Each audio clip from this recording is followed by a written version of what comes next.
સુરત લિંબાયત પોલીસે બે આરોપીઓને 12 ચોરીના વાહનો અને 2 મોબાઈલ સાથે ઝડપીને આ મોટો ભેદ ઉકેલ્યો છે। આરોપીઓ એઆઈ અને ગૂગલનો દુરુપયોગ કરી વાહનો વહેંચવાનું કામ કરતા હતા। ખબર પડી કે જ્યાં મેઇન આરોપી છે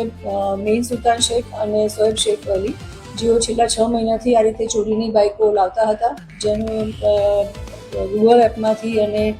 જે બીજી ફ્રી એપ્લિકેશન્સ આવે છે નેટ ઉપર એમાંથી ડિટેલ લેતા હતા કે એના માલિક કોણ છે, એની ચેસિસ નંબર શું છે, એની બીજી ડિટેલ્સ શું છે, રજિસ્ટ્રેશન નંબર શું છે, એ મેળવી અને એઆઈની મદદથી ChatGPTમાંથી બીજી એપ્લિકેશન્સનો યુઝ કરી અને એક નવી જ આરસી બુક બનાવતા હતા, જેમાં નવા જ એના માલિકનું નામ, રજિસ્ટ્રેશન નંબર, એચએસ નંબર બધું નાખી અને ફ્રોડ ડોક્યુમેન્ટ ઊભું કરી નવી આરસી બુક ઊભું કરી અને આ રીતે એ લોકોએ ગુનો આશરે છે। જેમાં જેટલું અમારું ઇન્ટ્રોગેશન થયું છે એમાં અમારી પાસે 11 જેટલી બાઇકો અમે લોકોએ રિકવર કરી છે, જેમાં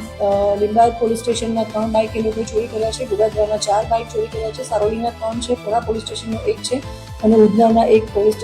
બાઇક ચોરી કરી છે। એમ કરીને છેલ્લા 6 મહિનામાં એ લોકોએ 11 બાઇક ચોરી કરી છે। ચોરી કરી આ રીતે એઆઈ જનરેટેડ એપ્સનો ઉપયોગ કરી અને ખોટી આરસી બુક બનાવી અને બીજા વ્યક્તિને વેચી દેવી અથવા તો ગીરો આપી 25,000 થી 30,000 રૂપિયામાં, અને ફરી પાછું ક્યારે ગીરો આપેલી બાઇક છે એને ક્યારે લેવા ન જવી, એ રીતની એનો આશરી અને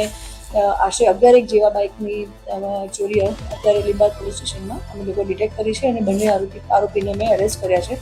ઉંમર 22 અને 28 છે, જેઓનું ગુનાહિત ઇતિહાસ અત્યારે અમારી પાસે હજી